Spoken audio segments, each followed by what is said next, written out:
Stand by to launch FanStream Sports. 3, 2, 1. Let's start. Hello, sports fans. Welcome to FanStream Sports. Nothing but pure sports. Welcome, everybody, to FanStream Sports, powered by DSP Media.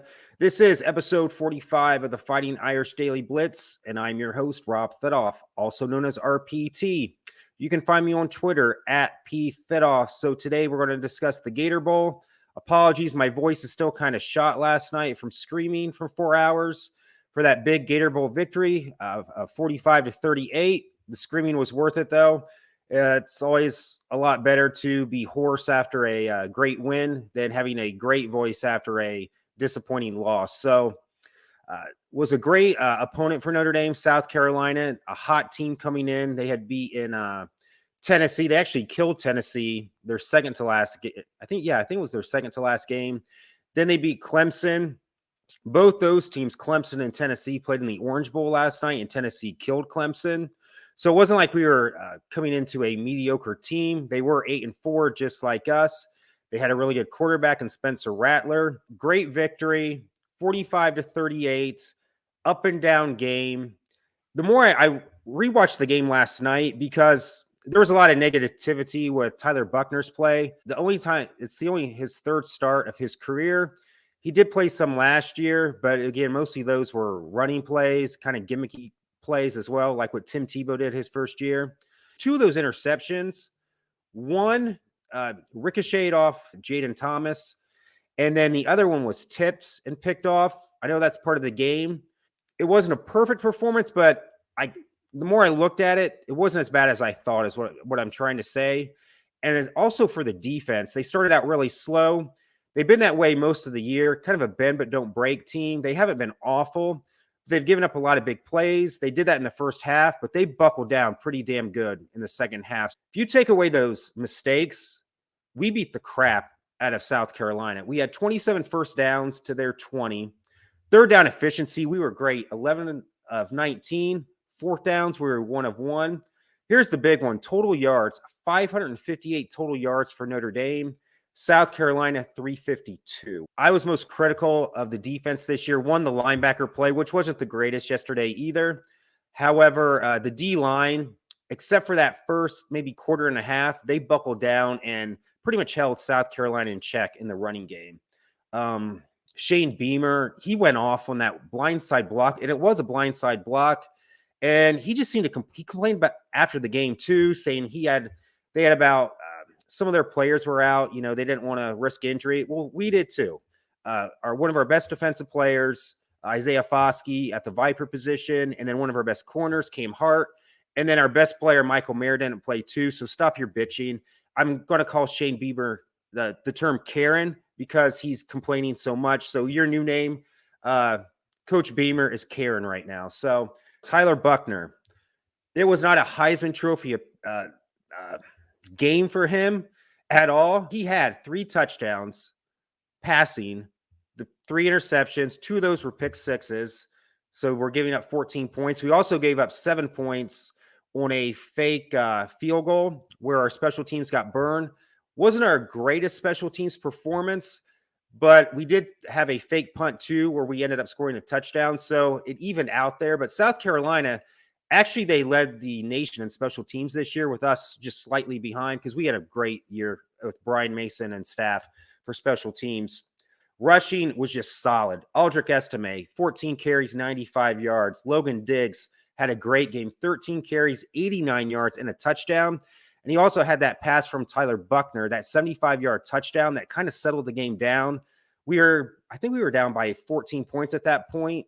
And then once that happened, we got back in the game, and then it was kind of a back-and-forth affair pretty much for the rest of the game.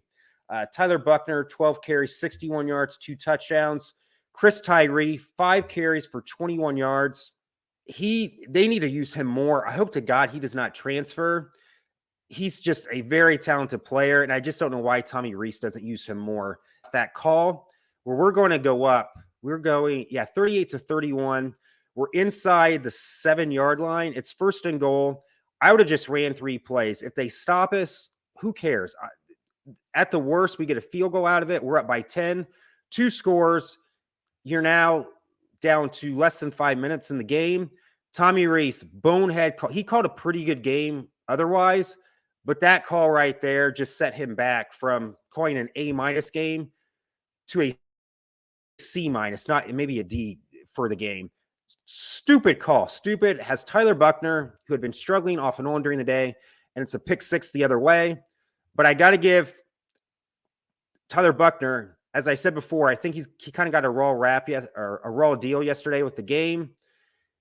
He didn't, put his head down. They would go right back down the field. It's 3rd and 7. I think it's about the 17-yard line.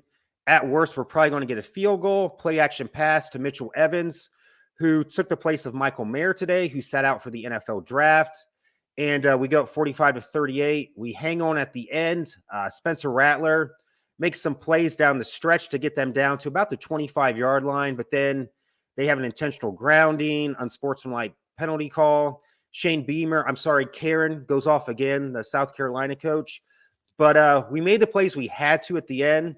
We just got to keep that going. And what a great way to do this.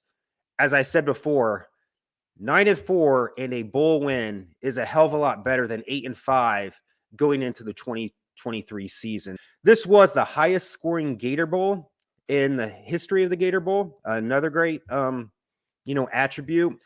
I didn't realize Benjamin Morrison, who had another interception, our star freshman corner, I believe that's his 7th interception this year, 6th or 7th.